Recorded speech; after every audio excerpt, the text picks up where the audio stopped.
right, here we go. Thank you all for joining NeuroNoodle's Neurofeedback and Neuropsychology podcast featuring our neuropsychologists, Dr. Laura Jansons and Dr. Skip Hrin. They've been practicing for over 50 years and are happy to share their knowledge with you. You can find Dr. Laura at Jansons.com, JANSONS.com, and Dr. Skip can be found at drskiphrin.com. That's Dr. Skip, HRIN.com. My name is Pete, and today we're going to chat with Dave Siever, CEO of Mind Alive. Dave, thanks for joining us today. Hi, Pete. It absolutely is my pleasure. Thanks for having me on the show. Oh, absolutely. We had to. We had John Anderson on a few shows ago, and he said, we got to get you on. So I'm like, all right, we'll go up north to Alberta and bring you on. That's like a prophet saying, hey, you got to take this guy in. And that's a really good endorsement from John. Oh, no, he's genius. He's genius. He trained all three of us. So some of us more than once. That would be me.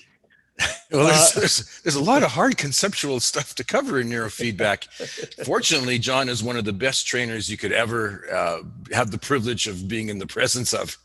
He is good. Well, Dave, I was going to ask you about Mind Alive, your company, but I'm curious, how did you get in contact with John? How did that start? You know, it was about 30 years ago, I think. So I can't necessarily say I recall how we actually met. I'm assuming it was at a conference where I was lecturing at probably, and he probably took in the lecture. John is one of those enlightened people who is able to think outside the box. And so he looks at all kinds of technologies just like I do. And so he's very open to other things. So probably he saw me at a conference, and even though I was a little outside the box, he took it in. So Mind Alive, how did that come into play? How did you start that company? Give us some background. Mind Alive started back in 1981, actually, when I was working at the University of Alberta. And of course, you read that tinnitus article, and I talk about my humble beginnings at the U of A, and how we were looking at tinnitus and TMJ issues from a dental perspective. And I built a research lab for them. And in the process, I ended up teaching physiology to the dental students. And I also had my own TMJ diagnostics course that I ran after about 5 or 6 years of being there. But that's how I started, was doing through the TMJ route. And what happened is we developed a bit of a reputation of being mad scientists. And that's because it might take us, a few hours to get 15 or 20 electrodes all over our face and head to measure EMGs and stuff. And these were all stick-on electrodes. And then by noon, we would go down for lunch. Me and the professor, Norman Thomas was the professor I worked for. And we'd have just a big ponytail of cables hanging off, usually my face or his face. And so people started talking about us being mad scientists and this and that. And we kind of were a little bit, but it was all good. And then an instructor in performing arts at the University of Alberta had heard about us and asked me to design this crazy new age, bizarre, what I thought was a scam probably at the time, a flashing light device, so he could help his students overcome stage fright. And the idea was he would put them into a hypnotic trance and do age regression hypnosis and find out at what point in their life did they develop stage fright. And he found that pretty much in all cases,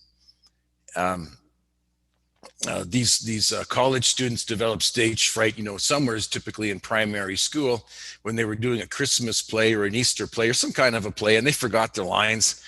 And even though the parents and the teachers all understood and they all were forgiving, the little child carried that trauma on into college years, and they had to deal with it. And up at that point in time, there was a fair chunk of literature on audiovisual entrainment being used for hypnotic induction, which at the time I wasn't aware of.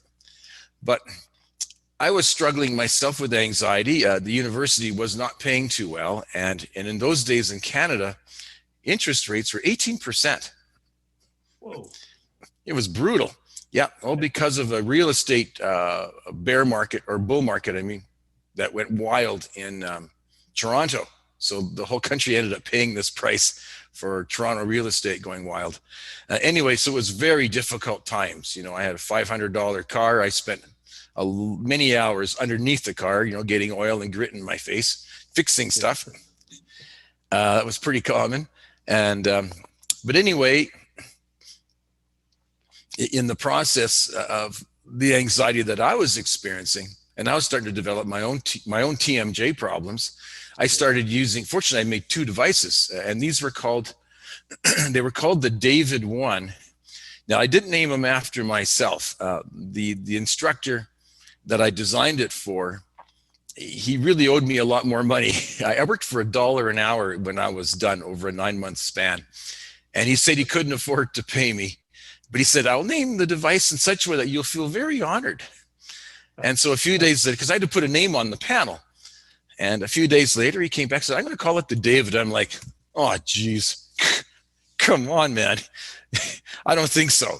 That's just too dumb. I was going to call it NeuroStim or Brain Sync or something that had a bit of a techie name to it. And he said, no, he said, I've thought it through. Digital audio visual integration device, integrating, brain waves through digital audio visual stimulation. And I thought, well, you kind of put some thought into it. I guess the name kind of works. Okay, I'll slap it on your panel.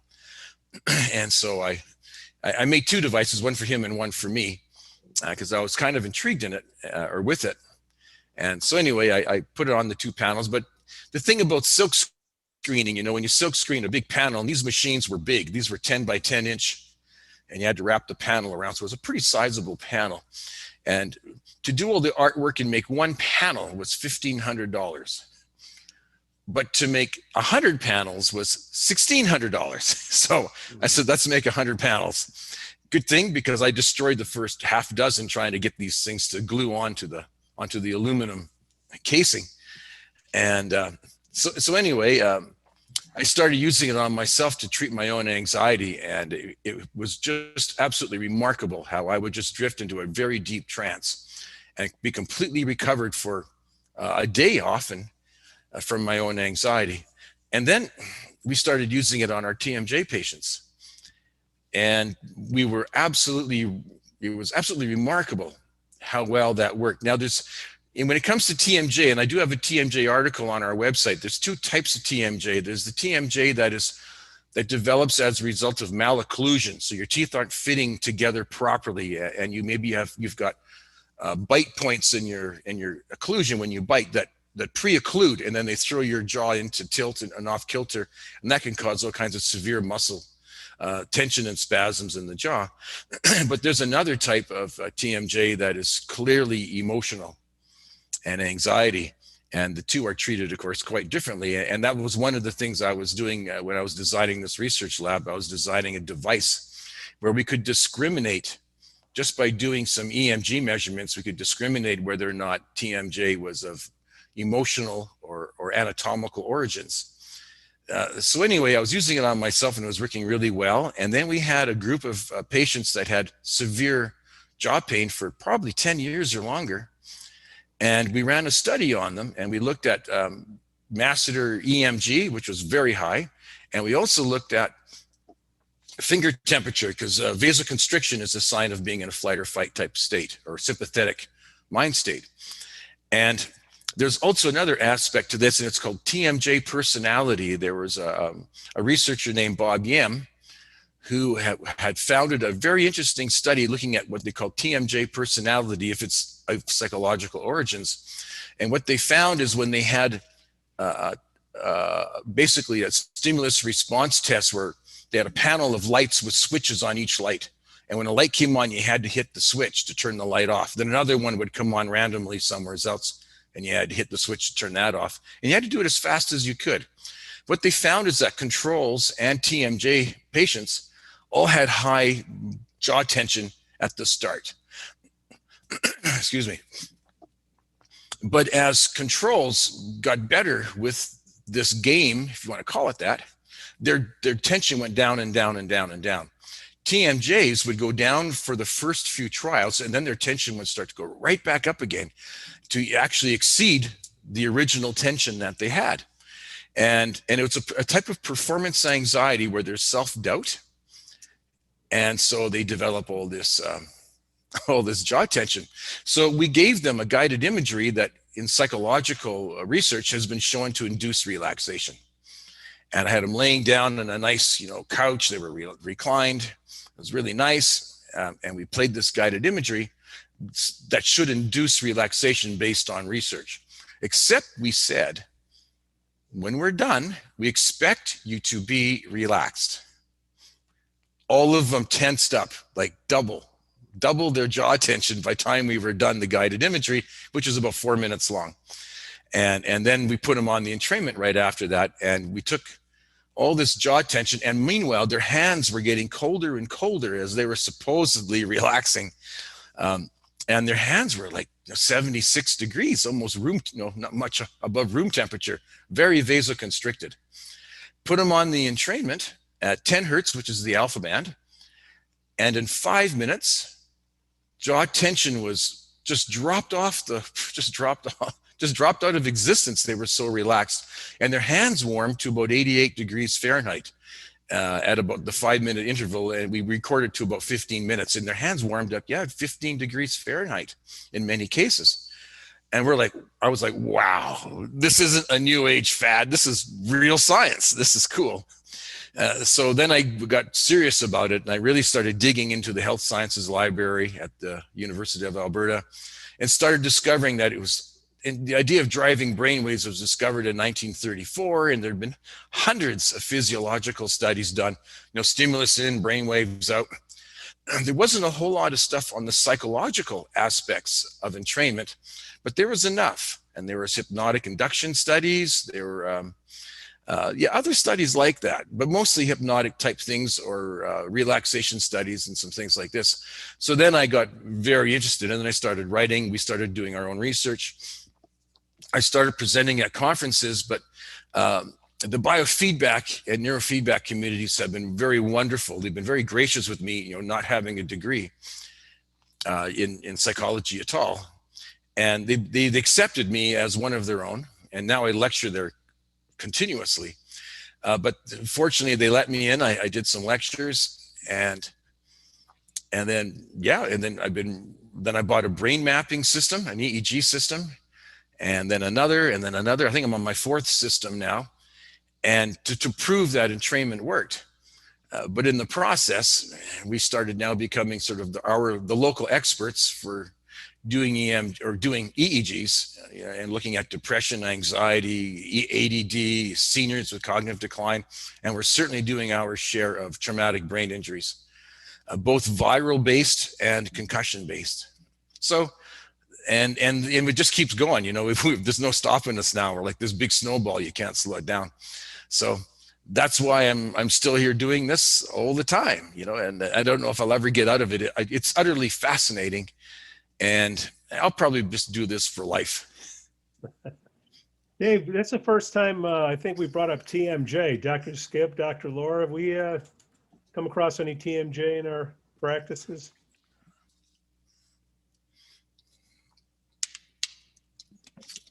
Hey, Skip. Sorry. Mute.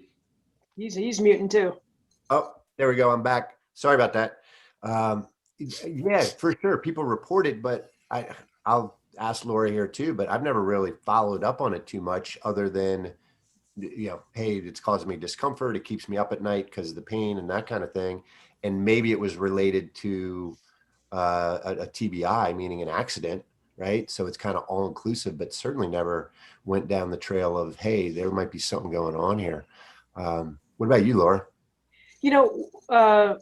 When I see it the most is actually when we're doing a brain map. And we have to be real careful to, not have muscle tension as an artifact, of neurofeedback. So we see a lot of TMJ. We see, the shoulder tension, everything, through the back can show up on a brain scan.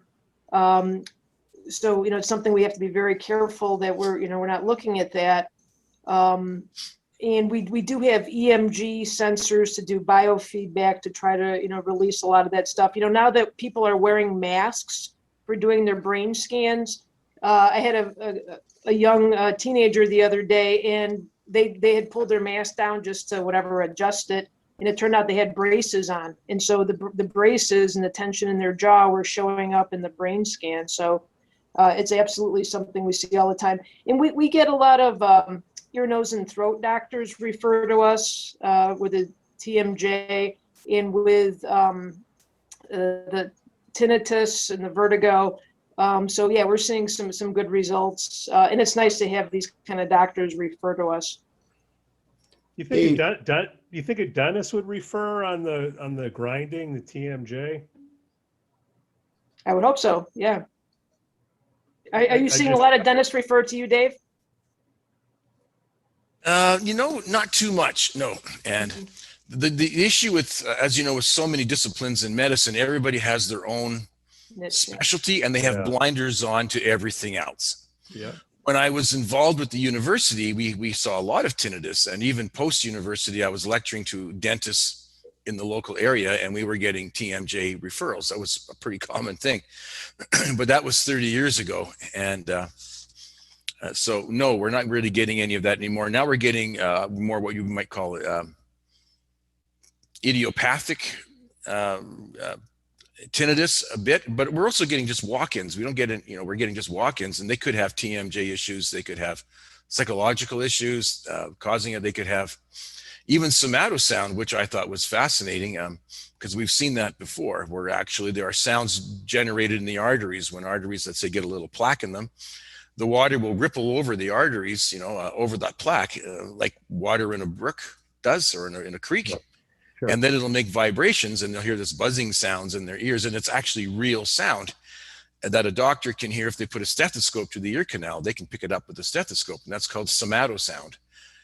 And I don't think there's hardly anyone, maybe outside of medicine, and probably not even many people in medicine, recognize that that is an actual legit form of tinnitus that's not real tinnitus at all. And then we get into our industry, the neurofeedback type industry that you're involved in.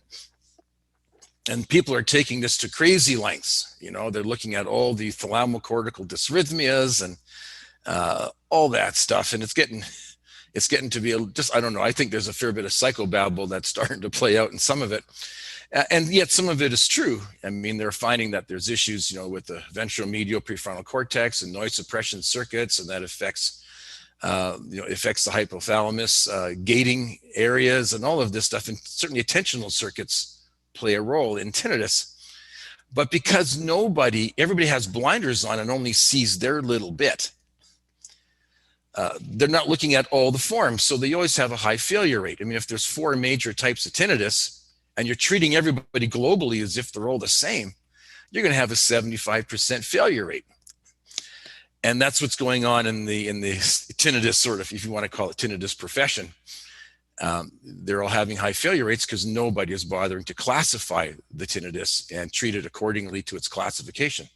So that's what I'm trying to bring to light with that article that I wrote, is that we need to have tinnitus specialists, or we need a group of professionals like a dentist, a doctor, a neuroscience person, and a psychologist, and they review cases as a group, and they all see it from their perspective, but then one of those perspectives will be the shining light that will actually treat the tinnitus. Is tinnitus just ear ringing for the layman here? For the moms that are listening out there that are unfamiliar, what is tinnitus? Yeah, tinnitus primarily is typically it's a ringing sound, though it can be other sounds too, but it is a sound that is a perception. Officially tinnitus doesn't exist, as an actual sound according to neuroscience. But then again, according to medicine, yes, it can be sounds referred by sounds in the body that do get picked up in the ear. But when you read most literature, almost all the literature, the thousands of articles that have been published, almost all literature starts off with an introductory line that says, tinnitus is a perception of a sound that does not actually exist. But it's not quite accurate. You mentioned there's 4 types, and I'm sure Pete's going to put a link in the notes. Can you just briefly, you've already mentioned 3, I think, but can you mention what they are super quick, the different types? Yes, there's a somatosound, which is real. There's the TMJ-derived tinnitus, which generally has to do with malocclusion, or say a bad filling, a poor cap that's not fitting correct. braces, like say where you're reducing all your contact points in your teeth now as your teeth are shifting, and that causes muscles to spasm up. The masseter and temporalis in particular, and also the lateral pterygoid muscle, which pulls the jaw forward. When these muscles go into spasm, they will often tear the cartilage off the condyle or the ball of the mandible, and then it'll posteriorize and it'll pinch the tympanic and auricular nerve and arteries and stuff, and it'll cause these ringing sounds to start to occur. But then there's psychological TMJ, where people are going through a lot of stress, and I went through that myself, with 18% interest rates, and the university didn't pay well, so I had a lot of financial worries, and also having a couple of kids on the way and starting a business. I mean, lots of good reasons to have jaw tension. And so many people have jaw tension for psychological reasons nowadays. I mean, the jaw tension, there's studies that show before an American election, jaw tension skyrockets from the anxiety because they're so polarized. And in particular, the last couple of elections where Trump got involved, the anxiety was so severe. I mean, if that's the time to invest, by the way, in all the drug companies, because before an American presidential election, sales of antidepressants, anti-anxiety meds, and sleeping pills jumped considerably. And it did particularly in 2016 when Trump won the election. And it was severe. It was so severe that psychiatry actually named a disorder after Donald Trump, and they call it Trump anxiety disorder. It actually became a thing. And that all relates to jaw tension and tinnitus if you have plenty of jaw tension. So you could just tense your jaws, and eventually you can put all the kinds of pressure on the tympanic nerve and arteries. But the other form that stress and malocclusion cause, there's little muscles in the back of the throat called the levator palatini muscles, and they vent the eustachian tubes. And I mean, often they can be plugged up. You have a cold, you have a flu, and the eustachian tubes get a little plugged up. The pressure builds inside the inner ear, and that can cause temporary tinnitus. But stress can cause these muscles to go into spasm as well as poor occlusion, and they will spasm and they will then not vent, and then you'll get stale air, and usually bacteria builds up in the eustachian tubes that causes ringing too. Now, when it's temporary, it's fine, but when it's long-term, any form of tinnitus that's long-term, and again, you have the other type, which is the cochlear dropout type, where cilia in the cochlea, where we get all our different pitches of sound from. That's what decodes sound into pitches. Cilia will be damaged, and we were talking about rock musicians and farmers too, and such people are exposed to a lot of loud noise over and over. We'll start to get dropouts in frequency bands in their brain, and then the brain can't hear certain frequency bands. Well, the brain doesn't like that. So what it starts to do is it starts to recruit neurons in those frequency band areas where it can't hear well to try to bring up the volume. And in the process, the neurons start to ring on their own through feedback loops, and they start to self-oscillate, and then you start hearing ringing that doesn't exist. And that kind of bridges in. I kind of lump that as one classification with the other type that has to do with thalamocortical dysrhythmia, which is how theta brainwaves nest into gamma brainwaves. And that starts getting way down the rabbit hole on the neurological side. But they've also, as you may have seen in that one picture I show of the brain, the attention circuits in the ventromedial prefrontal cortex and the cingulate and other parts of the brain start getting involved with that form of tinnitus, which is basically all neurological and nothing to do with hearing centers at all. It's all attention circuits and this and that are misbehaving. And as a result, they don't gate tinnitus out at the olivary body on its way into the brain. There's gating circuits in there, and the brain doesn't gate out because of attentional issues. So in a sense, there's kind of 5 types, but really I lump those 2 into one category. So there you go in a nutshell. That's kind of it. Well, thanks. And just a quick follow-up, but the ocular dropout is what I'd always understood tinnitus was. And obviously you're letting us know that, hey, that's not the whole story. Are they distributed equally? Do you get, I mean, just in your experience running across folks, is it 25% for all the 4/5 groups? You know, I honestly, I haven't really looked at the research to see how the demographics split. In fact, I don't think there's a study that has ever decimated tinnitus into its groups, just with a cohort of 1,000 people, let's say, and try to figure it out. But my experience over, the 30 or 40 years that I've been doing this, is the TMJ one is quite prevalent, much more prevalent than medicine or neurology gives it credit for. And that's why they include so many people with TMJ issues into these other studies where they shouldn't be. But also hearing damage, like cochlear dropout, is the second biggest one. I would say it's probably even with the TMJ one. And in actuality, those two probably comprise about 80% of all tinnitus. And that's just a guesstimate off the top of my head from what I've seen over the years. And the neurological one is probably rarer, but it also is tied to long-term tinnitus as well, where there's neuroplasticity taking place that eventually is redesigning the brain circuits. And so, I mean, a lot of people, when they start getting tinnitus for, 3 or 4 months, they start seeking help at that point. So a lot of tinnitus is probably more acute when it gets into the hand of medical professionals and is not so chronic. And studies are probably looking at that more. So when you do read a study, you really need to see, when they look at a cohort of tinnitus, if they can tell you what type, that's great. And if they can tell you how long, I think that's another important factor. Now, in that article, I did show cases. I referenced 2 studies where they looked specifically at TMJ type muscle tension tinnitus. And when they did the techniques that were related to, balancing the occlusion or doing EMG biofeedback, their results were highly successful. So they showed that if you break them down into their phenotypes or their subtypes, you can have a pretty high success rate.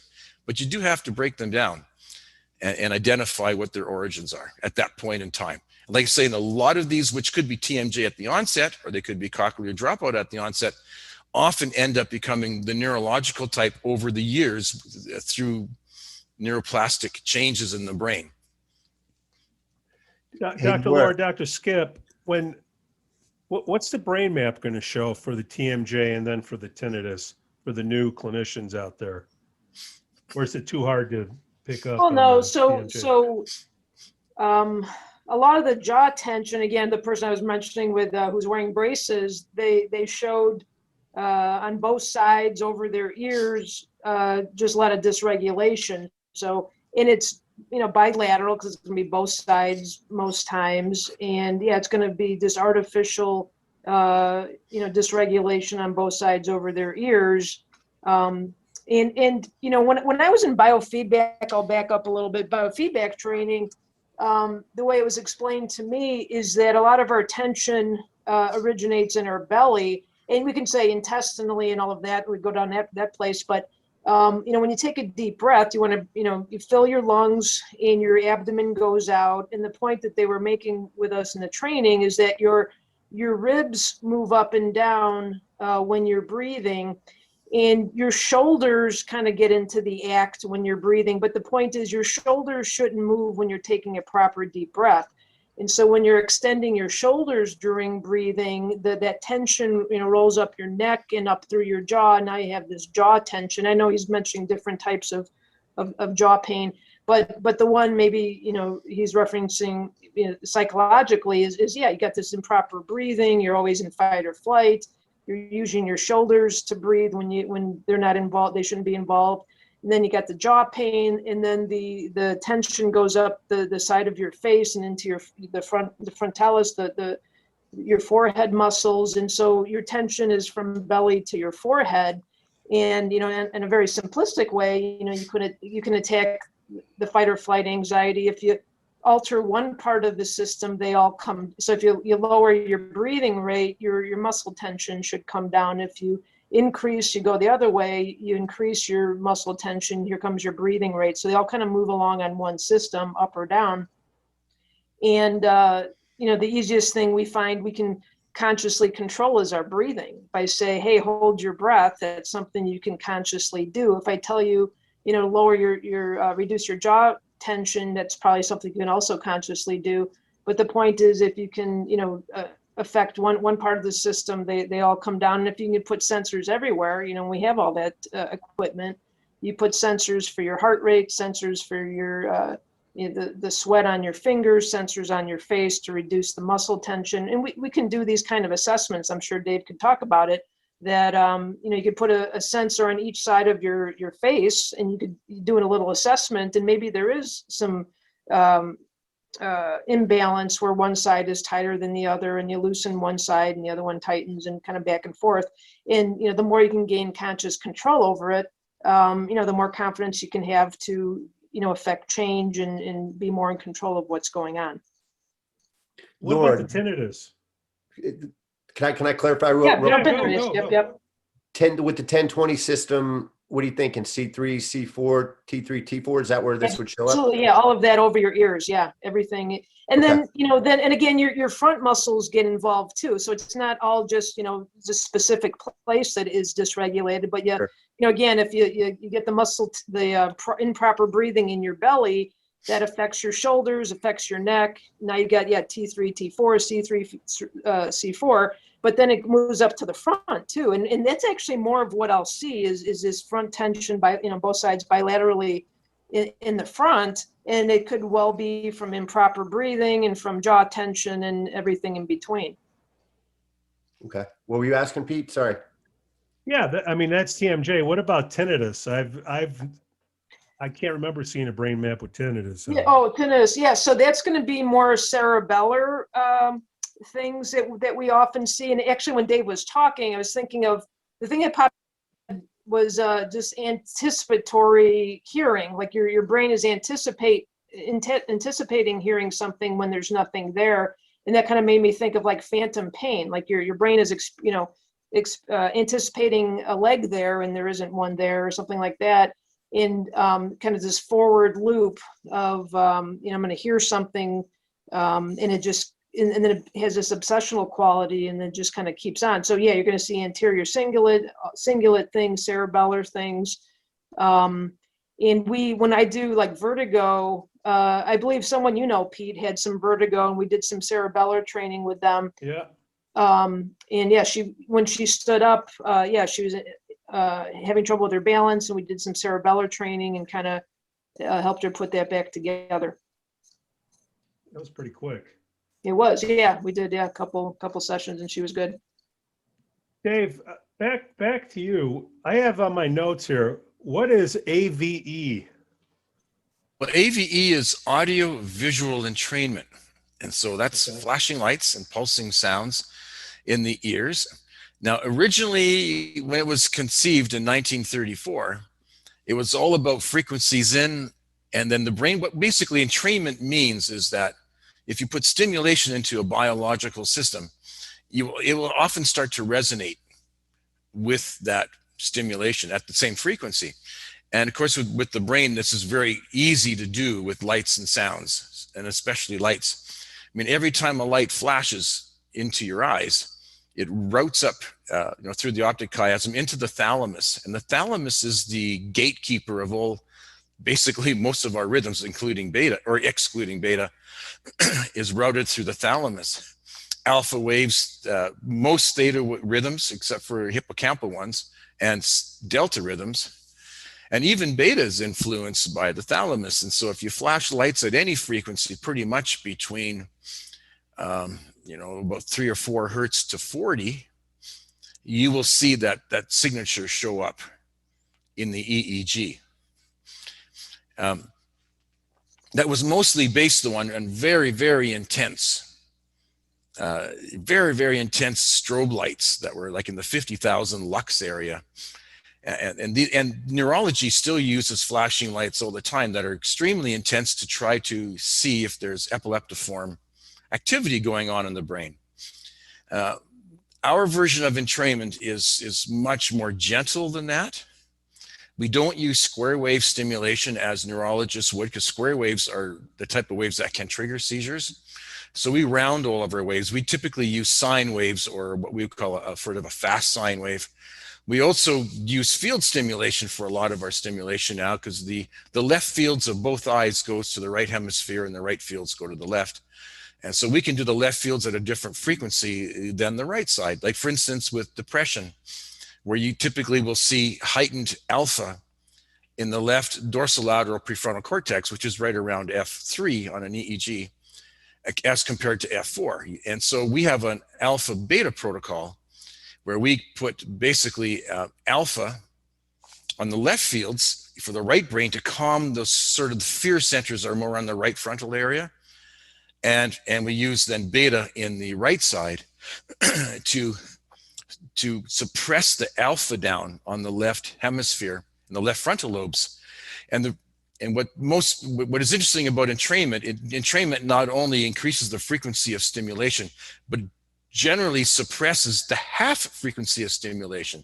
So someone has high 10 hertz alpha at F3, and we give them 20 hertz beta, it will typically suppress the 10 hertz alpha. And we've done work with that with Tom Kalura of Brainmaster. We published a book chapter on that a few years back showing that effect. And it's pretty cool. So anything between about 10 hertz to 20 hertz stimulation will inhibit about 5 to 10 hertz, or you can actually go to about 12 hertz of EEG. And so we use it as an inhibitory effect all the time.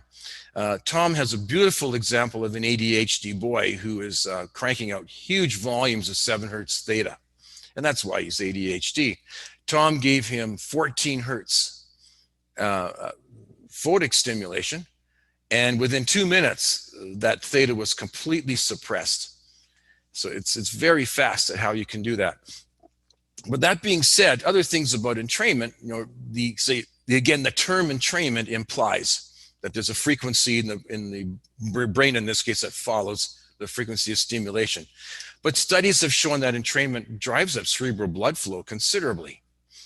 And many psychiatric disorders are hypoperfusion of cerebral blood flow, like ADD, depression, cognitive decline, concussions. All these things are low levels of cerebral blood flow. And entrainment drives it up. Entrainment also drives up lactate and ATP, 260% in 5 minutes.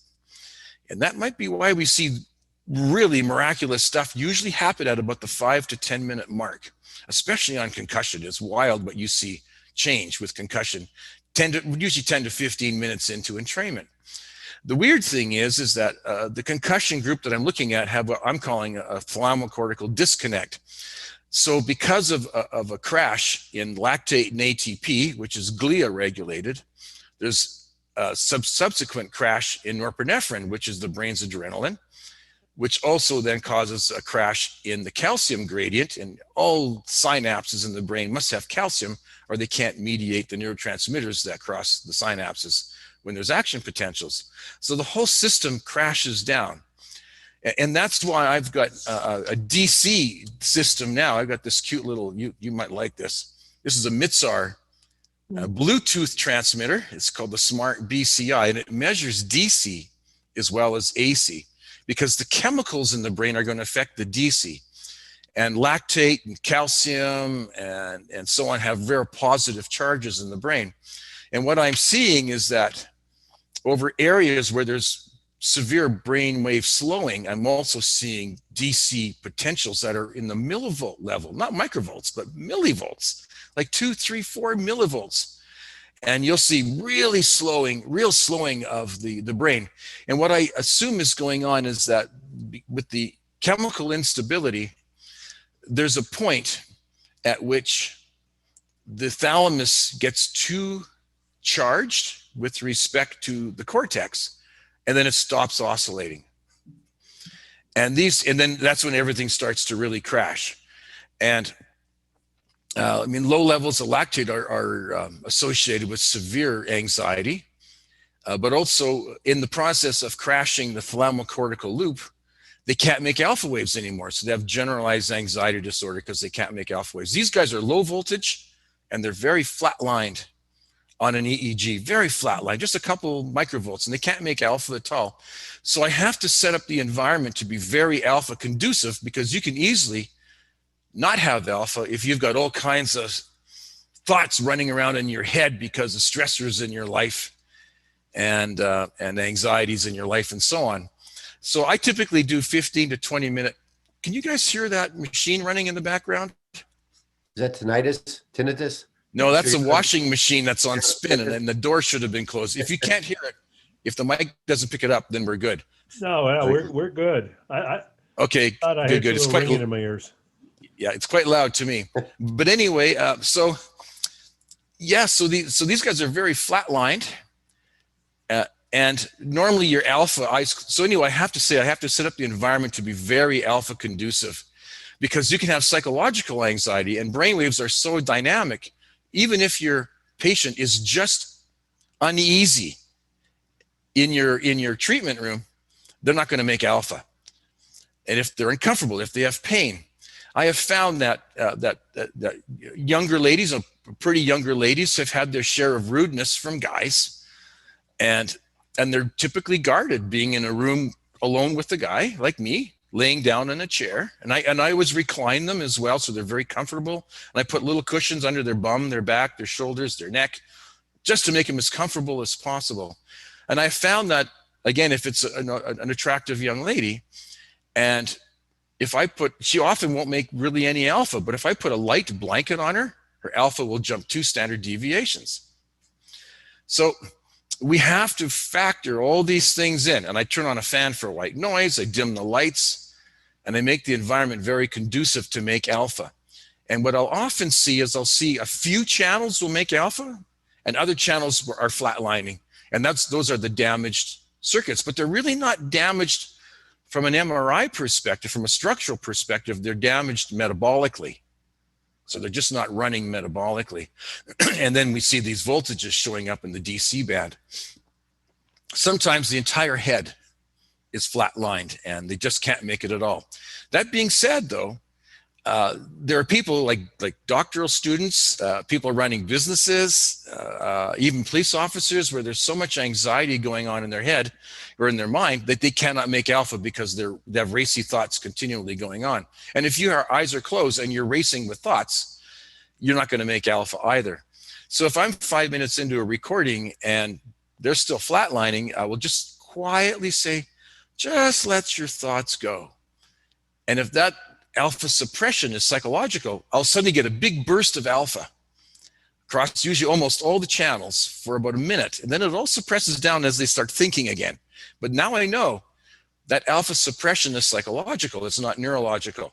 And that's how I tease out neurological suppression of alpha from a brain injury versus psychological suppression from just a hectic, anxious life. So that's the first step, is teasing out those two phenotypes, and then we go from there. Dave, that could easily be both. I don't know about easily, but that could also be both, right? Oh yeah, because when people's lives start to fall apart, they start getting very racy-headed as well. And I say that to everybody who's kind of flatlining and they can't make alpha. I say, let your thoughts go on everybody, and the psychological group, you'll suddenly see a big burst in alpha. The neurological group can't. But usually you'll see a couple of channels that are running. So you know they can make alpha in a couple channels. So you know their mindset's in the right place. Like maybe I'll see alpha at O2 and it's spinning out pretty good. And I'll see alpha at C3 and maybe F8. And all the other channels are down. So I know that their mindset is in that relaxed state where they can make alpha psychologically, but neurologically those other channels cannot make it because of a thalamocortical disconnect. So there you go. No, that was great. Dr. Skip, Dr. Laura, how we doing? We got a few minutes left. Got any I think other? we're good. I think we're good. Maybe to kind of bring it down a little bit, for the folks who are, kind of spinning their head a little bit about the thalamocortical connections and things. Yeah. The point is that, alpha, you mentioned alpha quite a bit. Alpha is your kind of your cruise control, your maybe cruising altitude when you're at rest and you're not really goal directed, you're not doing a ton of things. The goal here is for you to have at rest, to have alpha waves going. If you have beta, it means it's too fast. If you have theta, things are generally too slow. And so, yeah, there's this kind of sweet spot. And so everything I believe Dave's talking about is, yeah, how do we get your brain regulated? How do we, find a rhythm, get it back on track or start it on a good track? And sounds like he's, developed a lot of research and technology to help people find that rhythm. Am I saying that correctly, Dave? Yeah, I think you're hitting the nail on the head. Thank you. Mm-hmm, mm-hmm. And so you participated in developing the. Can you tell, like, the average, Joe, who may be listening, kind of how they can access the device you're talking about, and what they would have to do if they were to, come in with a clinician and use it, or purchase it on their own and use it? Like, what are we talking about to them? So, I kind of laid it out there that, we're trying to, no matter what we're doing, whether it's neurofeedback or entrainment, we're trying to get their brain into a good healthy rhythm, where they're not overstimulated or understimulated. And there's many ways to do that. Neurofeedback is definitely one of the ways. Biofeedback, like I said, with breathing techniques and other muscle relaxation techniques, is a good way to, get the brain into good rhythm.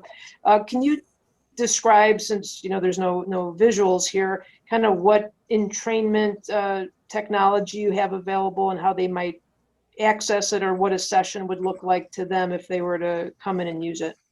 Sure. Yeah, sure.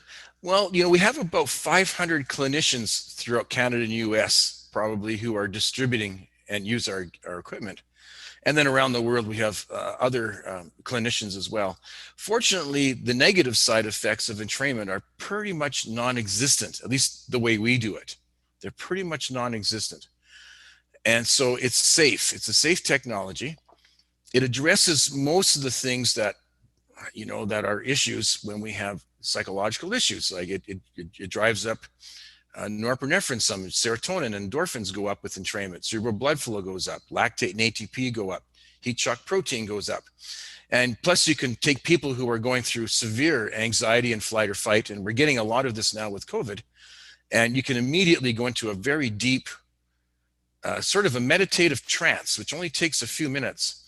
And at that point, you really stabilize well. Because so much of what goes on with people, there's often maybe neurological underpinnings, but then once all the flight or fight stuff gets in, 2/3 of your condition could all be the flight or fight stuff that is developed as a secondary issue to your primary issue, which really exacerbates issues. So just getting people to get profoundly relaxed and break the HPA axis, that's the hypothalamic pituitary adrenal axis, so your flight or fight axis, which entrainment breaks very well. Just breaking that axis, you see a lot of recovery from people quite quickly. But I do generally try to steer people to clinicians if it's a rather severe condition that they're dealing with. I think that's just really the only responsible way to do it. But there are certainly clients where there's just no clinician around.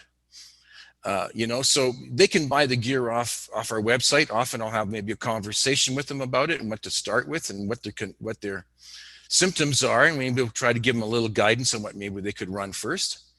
I still prefer that they do this stuff with a clinician, but we certainly do sell plenty of gear over the internet, and we have not had issues that are in terms of negative side effects at all. And that's really nice. But we've done a lot of things with our gear to prevent negative side effects. Don't use square waves. We typically use field stimulation at 2 different frequencies. We also randomize mildly, not too much, but a little bit, because randomization has turned out to make entrainment quite a bit more effective. And we just don't see abreactions with all these things. In days past, like 20 years ago when the technology was new, and we used fixed frequency and we used square waves and we used white lights, we certainly did have our abreactions in those days, but I have not seen anything now in probably 15 years. Dave, can they also find clinicians through your website? They can certainly call in or send an email. That's the best way. Yeah, we don't have a listing of clinicians on our website, but we'll certainly find them, all the clinicians we can find in their area that they can go to. Yeah.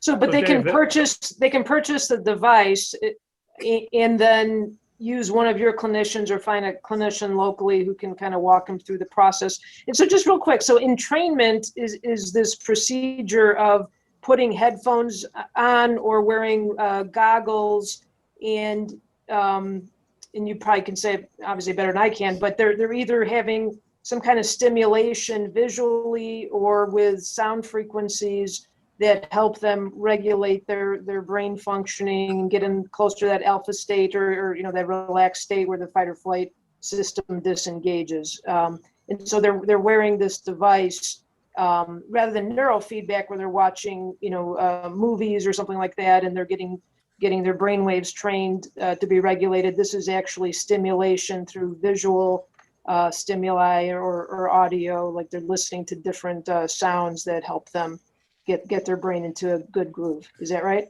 Well, kind of, yeah. The sound is really kind of like a bop, bop, bop, bop, bop, bop, bop, Yeah, bop, right, kind of right, sound, right. but there's two sides to it and they're out of sync with Right, each other yeah, generally. right, So you right. get these beats going on, and it's cool. it's very, very consuming. It drifts you, it trances you Yeah, out pretty quick. yeah, that's awesome.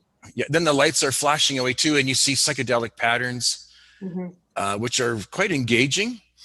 And if you put EMG on them, or I mean, if you put biofeedback monitors on, like heart rate variability, and I've got a great heart rate variability lecture on YouTube right now showing people who are untrainable with HRV.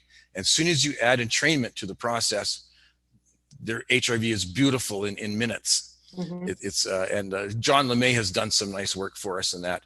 But if you look at HRV, you look at EMG, you look at finger temperature, you look at galvanic electrodermal activity, these things fall off into what you'd see with an advanced meditator in just minutes. Yeah, as a whole HPA axis goes down, and basically you get a parasympathetic response. Yeah. It's very impressive to watch. So people just trance out, and they just wake up after the session's over, and they're like, "Well, that was a nice little sleep." Yeah, yeah. And it's a good thing that we use, and even John Anderson, that's how he introduced it to us. That do a bit of this before neurofeedback, so it kind of gets you in the mood, gets you in the groove of being able to be more effective with the neurofeedback. So doing it in combo tends to be a good thing, right? Well, it improves neurofeedback outcomes dramatically. Yes. I mean, what is neurofeedback actually treating? When you're treating anything that's a slow brain wave, you're also increasing cerebral blood flow. And Herschel Tumim, do you remember Herschel Tumim? He did a hemoencephalography. So on the forehead, he had a little near infrared. He had two LEDs that were near infrared and red, and he would shoot them into the skull. And about 2 inches away, he had a receiver that would pick up the light that got reflected out or didn't get absorbed. And he was using that as neurofeedback and having, he was showing that between looking at cerebral blood flow and hemoglobin, like iron that's in hemoglobin or oxygenation that's in hemoglobin. He had two measures that were going on, and he was having dramatically better results with ADHD and dementias and things like this than electrically based neurofeedback. Unfortunately, Herschel has passed away, and no one is taking his technology. It's now his technology, unfortunately, has kind of disappeared from our community. So a lot of neurofeedback is about driving up cerebral blood flow.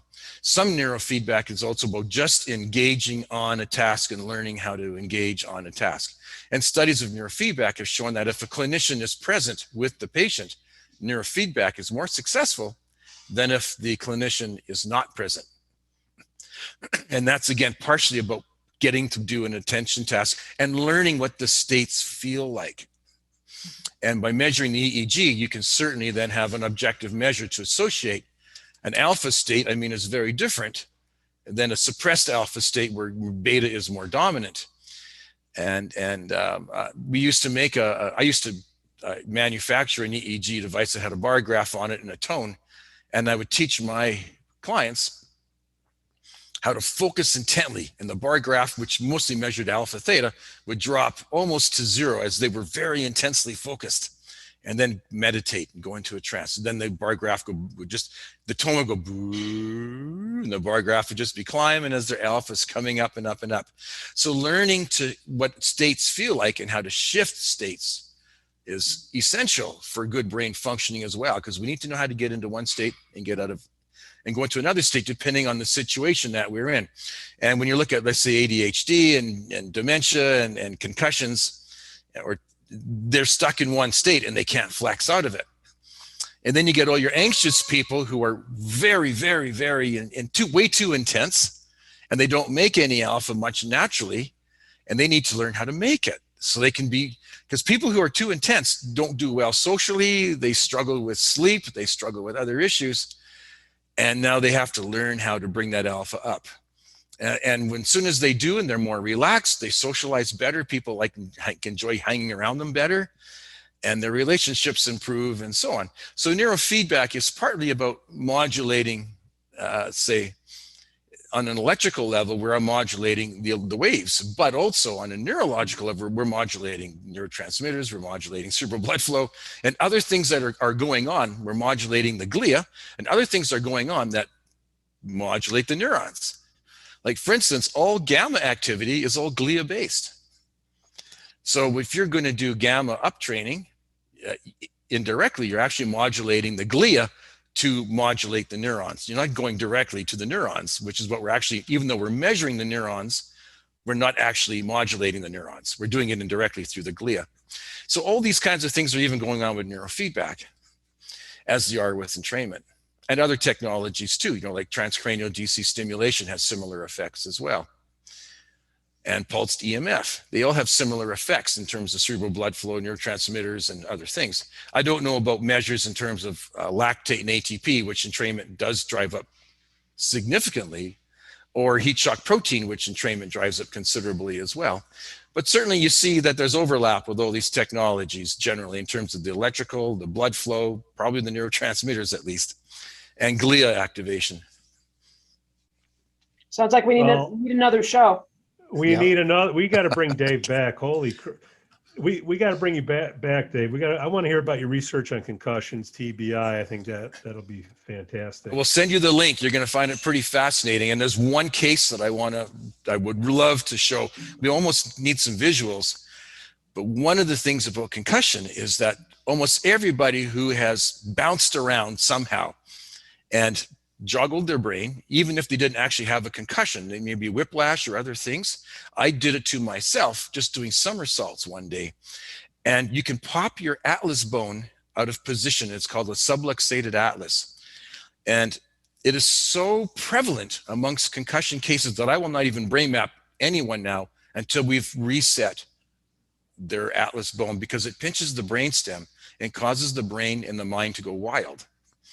My most severe case was a boy who was 20 years old. I saw him last March, and he was 1 year post-car accident. They had spent, or motorcycle accident. They had spent $100,000 on him now with neurologists and stuff.